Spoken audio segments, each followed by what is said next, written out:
Indian army का काम क्या है? सिर्फ बॉर्डर्स पर। ऑफ कोर्स वो अपने बॉर्डर के अपने मुल्क की हिफाजत करते हैं, अपने मुल्क के लिए, अपने मुल्क के लोगों के लिए काम करते हैं आर्मी।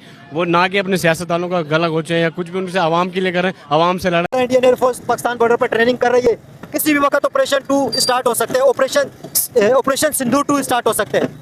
पहले जैसे मुंह की खाई है ना इंडिया ने, इंशाअल्लाह अल्लाह पाक से पूरी तवक्का है कि अब भी जो है ना इंडिया जो है ना ऐसे ही मुंह की खाएगा।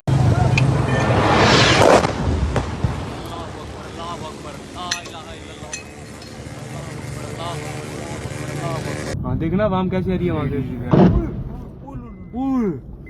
अभी वीडियो कैच होगी नहीं होगी। ना ना ना ना ना ना ना नी नी नी नी नी नी ये कि इंडियन फोर्सेस ना सिर्फ इंडियन आर्मी बल्कि इंडिया की एयरफोर्स और इंडियन नेवी ये तीनों मिल के म्यूचुअल प्रैक्टिस या म्यूचुअल ट्रेनिंग कर रही हैं, मिलिट्री एक्सरसाइज कर रही हैं पाकिस्तान के बॉर्डर के बिल्कुल करीब। आज से एक हफ्ता पहले राजनाथ सिंह जो कि इंडिया के मिनिस्टर हैं, उन्होंने स्टेटमेंट दी थी कि जैसे 1965 में लाहौर में आई थी इंडियन फोर्सेज, वैसे ही सर क्रीक के रास्ते से कराची में इंडियन फोर्सेज आ सकती हैं अगर पाकिस्तान ने कोई एडवेंचर या मिस एडवेंचर करने की कोशिश की। भाई मैं तो ये कहना चाहूंगा कि पाकिस्तानी जो गवर्नमेंट है उनको चाहिए कि जंग की जान छोड़ दें। अच्छा। जंग हमने बहुत कर लिया। जंग जो हमारे मुल्क में हो रही है, बेरोजगारी की जंग हो रही है, गुर्बत की जंग हो रही है, महंगाई की जंग हो रही है, उसको खत्म करें आके, ना कि बॉर्डर पे जाके लड़े। पहले हमने इंडिया के साथ जंग की, फिर हमने अफगानिस्तान के साथ जंग की, अब फिर हम इंडिया के साथ जंग करने की तैयारी पकड़ रहे हैं। तो ये भी तो कर रहे हैं ना दोनों साइड हो रही है जो भी हो रहा है, लेकिन मैं तो अपनी गवर्नमेंट को कहना चाहूंगा कि भाई खुदारा जंग से दूर है। देखा जाए तो पाकिस्तान जो इंडिया है, ये दोनों मुल्क आपस में बहुत लड़ते हैं आपस में, और बड़ी देर से लड़ते आ रहे हैं। 1965 से लेके 1971 की जंग हुई, 1965 की जंग हुई, अभी भी लड़ रहे हैं। तो मैं तो ये कहता हूँ कि आप जंग से दूर रहें। हमारे मुल्क में इतने बड़े मसाइल है, हमारी गवर्नमेंट को चाहिए वो हल करे, ना कि बॉर्डर पे जाके जंगे लड़े। भारत की तीनों सेनाओं का बड़ा संयुक्त युद्धाभ्यास त्रिशूल सर क्रीक क्षेत्र के पास होने वाला है, जिससे पाकिस्तान में हड़कंप मच गया है। इतना ही नहीं, पाकिस्तान के बड़े अधिकारी भारत के साथ लगती समुद्री सीमा के इस विवादित क्षेत्र के दौरे पर पहुंच गए हैं। भारत ने सर क्रीक क्षेत्र में नोटिस टू एयरमैन यानी नोटन जारी किया है, जिसने पाकिस्तान के लिए खतरे की घंटी बजा दी। तो बिलाखिर भारत अपनी अफवाज को पाकिस्तान के करीब ले ही आया है। पाकिस्तान की जानिब से अपनी फजाई हदूद को बंद कर दिया गया है। सरक्रीक में फौजी कुव्वत आपको बढ़ती हुई नजर आ रही है। इन तमाम चीज़ों के ऊपर आज के इस व्लॉग में बात करेंगे। अस्सलाम वालेकुम। आज तारीख है 25 अक्टूबर 2025 और मैं हूं रजा अब्बास। आपसे दरख्वास्त के वीडियो को लाइक और चैनल को सब्सक्राइब जरूर कीजिएगा।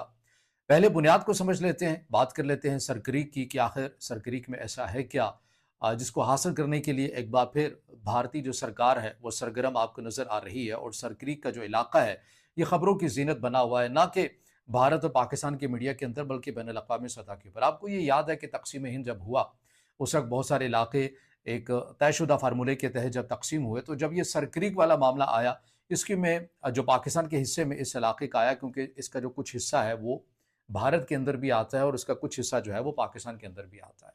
ये हिस्सा पाकिस्तान के अंदर जब आया तो सुबह सिंध के अंदर आ गया, भारत के अंदर जब आया तो गुजरात के अंदर आ गया। भारत ने कहा कि ये तो सरक्रीक का इलाका सुबह सिंध के अंदर पाकिस्तान के अंदर आ गया है, ये तो इसके अंदर आता ही नहीं है क्योंकि ये तो भारत का हिस्सा है, ये सारा का सारा जो है इसे गुजरात का हिस्सा माना जाना चाहिए। 1968 के अंदर एक ट्रिब्यूनल के तहत दोनों फ़िरक़ैन के बाहिमी इत्तफाक से एक फार्मूला ये तय पाया कि मज़ीद कुछ इलाकों को डिवाइड किया गया, तकसीम किया गया, और मज़ीद जो कुछ हिस्सा है वो भारत के हिस्से में भी आता है और पाकिस्तान के हिस्से में कुछ अलहदा जो है वो हिस्सा आता है। मगर उसके बावजूद भी भारत ये कहता है कि नहीं भाई, मैंने ये सारा का सारा सरक्रीक का इलाका लेना ही लेना है। सरक्रीक वही इलाका रन ऑफ कच्छ जो कि बहरा अरब तक आगे जाता है, और यही वो मकाम है जहाँ पर भारत की तरफ से अपनी अफवाज को यहाँ पर अलर्ट कर दिया गया है। ना कि एक, ना कि दो, बल्कि तीनों अफवाज, यानी आर्मी की बात करें, नेवी की बात करें, एयरफोर्स की बात करें, नोटम भी जारी किया गया है। वो भी मैंने तमाम डिटेल्स रखनी है, लेकिन मैंने अभी इस पहले हिस्से के अंदर आपको बुनियाद समझानी है कि सरक्रीक में ऐसा है क्या जो भारत जो है वो सरगर्म हुआ है कि हमने इस तरफ अपनी जो तमाम फौजी क़ुव्वतें हैं वो बढ़ाते हुए नजर आ रहे हैं। तो बुनियाद आपने समझ ली कि सरक्रीक का एक माजी क्या है, वो आपके जहन के अंदर आ गया। अब आ जाइए ताज़ा तरीन जो सूरत हाल बनी है वो क्या है। 24 अक्टूबर 2025 को एक नोटम जारी किया जाता है। इसमें बताया जाता है कि 30 अक्टूबर से 10 नवंबर तक सरक्रीक के करीब गुजरात और बहरा अरब में भारत की तीनों मुसल्लह अफवाज यानी कि आर्मी, नेवी और एयरफोर्स मशक़ें करेंगी, और ये सब कुछ मिलाकर 28,000 फीट की बुलंदी तक फ़ज़ा इसको बंद कर दिया गया है। ये मशक़ें ज़ाहिर मुतनाज़ इलाक़े के अंदर की जा रही हैं, और भारत की जो वज़ारत दिफ़ा है वो ये कह रही है कि भाईजान हमारा तो ये रूटीन का मामला है, हमें तो मालूम ही नहीं है कि पाकिस्तान इसे क्यों इश्तिआल अंगेज़ी तस्वुर कर रहा है, तो पाकिस्तान आपके साबका रिकॉर्ड को देखते हुए इसे इस अंदाज से देख रहा है। क्योंकि जब आपने ऑपरेशन ऑपरेशन सिंदूर शुरू किया था, उस वक्त भी तो आपने फौजी मशकों का ही कहा था, और उसके बाद फिर आपने एक मुल्क की खुद मुख्तारी को चैलेंज किया, और जो कुछ हुआ वो दोहराना मकसद नहीं है। इसके जवाब में पाकिस्तान ने क्या किया है, पाकिस्तान ने 28 और 29 अक्टूबर के लिए वस्ती और जनूबी फ़ज़ाई इलाकों का नोटम लगा दिया। यानी पाकिस्तान ने भी अपने इन 2 तारीखों के अंदर अपनी फ़ज़ाई हदूद को बंद कर दिया है। लेकिन पाकिस्तान की तरफ से ये वाज़ेह नहीं किया गया क्या इन दिनों के अंदर किसी हथियार का तजर्बा होना है या फिर एयरफोर्स ने अपनी मशक़ें करनी है। ये फ़िलहाल जो है वो क्लैरिटी नहीं है। लेकिन ये तो तय है कि 28 और 29 अक्टूबर के लिए वस्ती और जनूबी जो फ़ज़ाई इलाके हैं, यहाँ के लिए पाकिस्तान की जानिब से नोटम जो है वो जारी कर दिया गया है। अब इसके अंदर ये देखिए, आपको ऑपरेशन सिंदूर के बाद और उसके रद्द-ए-अमल में बुनियाद और मरसूस के बाद पाकिस्तान के दिफाई हलकों के अंदर ये बातें बहुत तेज़ी के साथ होने लगी थी कि अब की बार भारत ने जो एडवेंचर करना है, वो बिहार के इलेक्शन आ रहे हैं। अब आप इन मशकों की तारीख देखिए और बिहार के इलेक्शन की तारीख देखिए, यानी 6 से 11 गालिबन बिहार के इलेक्शन जो है वो होने जा रहे हैं, और उसके बाद 2026 के मिड में भी तकरीबन 5 से 6 रियासतों के भारत के अंदर और इलेक्शन होने हैं। तो जब जब भारत के अंदर इलेक्शन आता है, सरहदों में तनाव बढ़ जाता है। वो जैसा कि भारत के अंदर ही बसने वाले जो शायर थे राहत इंदौरी, उन्होंने बेहतरीन भारत की जो एक पॉलिसी है तनाव के हवाले से लेकर और चुनाव के हवाले से लेकर, उसको एक शेर के सूरत के अंदर मुकम्मल जो है वो बंद किया था। तो बहरहाल अभी जो मामला ये आया, वो पाकिस्तान के दिफाई हलकों के अंदर ये मामला, ये बहस तब भी जारी थी, आज भी जारी है कि भारत इस बार ये चाहता है कि अपनी फतह का जश्न मनाने के लिए पाकिस्तान के चाहे वो 1 किलोमीटर का एरिया ही क्यों ना हो, वहाँ पर अपना वो झंडा लहराकर पूरी दुनिया को दिखा सके कि देखिए हमने पाकिस्तान को फतह कर लिया, हमने पाकिस्तान के इतने इलाके फतह कर लिए।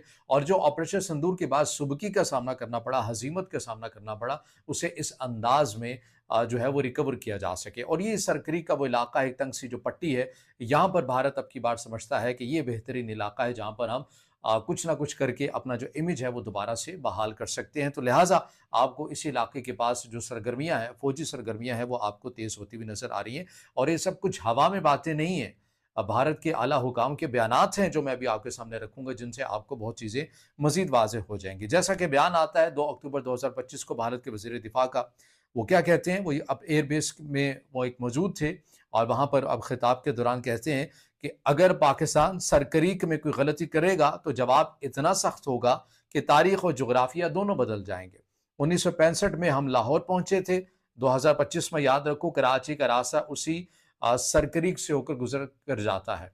यानी 1965 में आप लाहौर आ गए थे, हमारा लाहौर ले गए थे, फिर ऑपरेशन सिंदूर के बाद आपने लाहौर पोर्ट को भी फतह किया था, और मेजर गौरव आर्या साहब ने तो कराची की बंदरगाह को भी फतह कर लिया था। तो आप ये कहना चाह रहे हैं कि जो चीज़ें आपने पहले फतह की थी आप उन्हें दोबारा फतह करने के लिए आ रहे हैं। बाहर ये वो बयानात हैं जो उन्होंने दिए। फिर भारत के जो आर्मी चीफ हैं, उन्होंने 3 अक्टूबर 2025 को क्या कहा, वो कहते हैं कि ऑपरेशन सिंदूर में हमने बड़े तहम्मुल का मुजाहरा किया, इस बार नहीं करेंगे। पाकिस्तान सोच ले नक्शे पर रहना है या नहीं रहना। और पाकिस्तान की तरफ से फ्राइडे टाइम्स जैसे मीडिया कहते हैं कि ये हिंदुस्तान कुछ फॉल्स फ्लैग ऑपरेशन जो है वो कर सकता है और उसी के बहाने कुछ ना कुछ है वो एक्टिविटी जो है वो कर सकता है। तो दोनों ममालिक के माबैन एक कशीदगी है, उसका पस मंज़र आज का नहीं है, तक़सीम हिंद के बाद से ही हमारे सामने है। और अब की बार जो है वो सरकरीक का इलाका जो ख़बरों के अंदर सबसे ज़्यादा जीनत बना हुआ है, जिसके ऊपर सबसे ज़्यादा बात की जा रही है, और उसी के आसपास भारत की तरफ से अपनी तीनों मुसल्लह अफवाज की मशकों का ऐलान करना, पाकिस्तान के रद्दमल के तौर के ऊपर कुछ इक़दामात करना, और भारत की तरफ से बार बार इसके ऊपर कंपेन चलाना कि पाकिस्तान सरकरीक के ऊपर कुछ कर रहा है, पाकिस्तान कर रहा है, पाकिस्तान फौजी तवानाई को बढ़ा रहा है, पाकिस्तान ये कर रहा है। तो सरकरीक आपको मौजू बनता हुआ नजर आ रहा है, और ऐसा लग रहा है कि पूरा जो नवंबर है ये अलर्ट रहने वाली सूरत हाल के ऊपर ही जाता हुआ नजर आ रहा है। इस व्लॉग के आखिर में एक नए जाविये के ऊपर मैं बात करना चाहता हूँ, जिसके ऊपर अमूमन जो है वो बात नहीं की जाती। हमारे लिए बड़ा आसान है कि जंगों के ऊपर बात करना, उनकी अहमियत के ऊपर बात करना, उनकी खत खाल के ऊपर, उन तमाम चीज़ों के ऊपर बात करना, लेकिन हमेशा हम जो जाविया है उसको भूल देते हैं या भूल जाया करते हैं, उसके ऊपर बात नहीं करते हैं। उसके ऊपर बात करना बड़ा ज़रूरी है।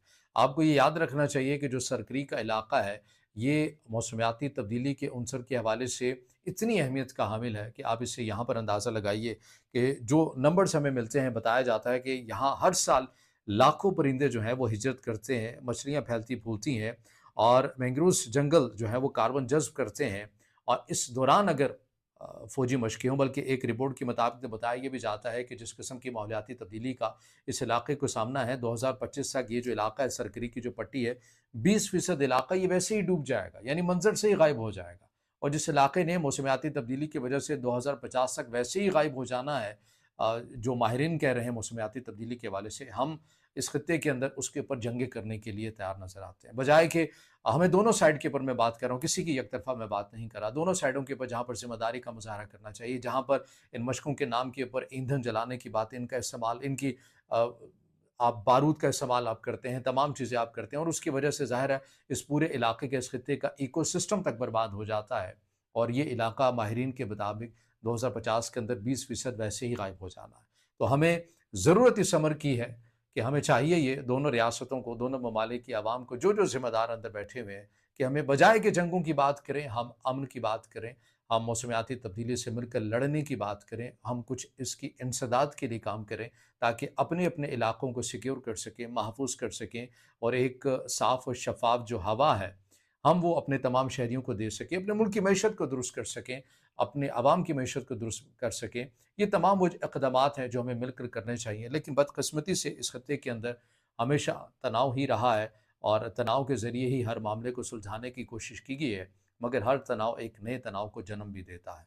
तो ये अब तक की वो अपडेट्स हैं जो पाक भारत कशीदगी की सूरत में हमारे सामने आ रही हैं, जो आपके सामने रखी हैं। अब इससे जुड़ा आपका कोई सवाल हो या राय हो तो ज़रूर कमेंट में दीजिएगा, वीडियो को लाइक कीजिएगा, दोस्तों के साथ शेयर कीजिएगा, और चैनल को सब्सक्राइब कीजिए।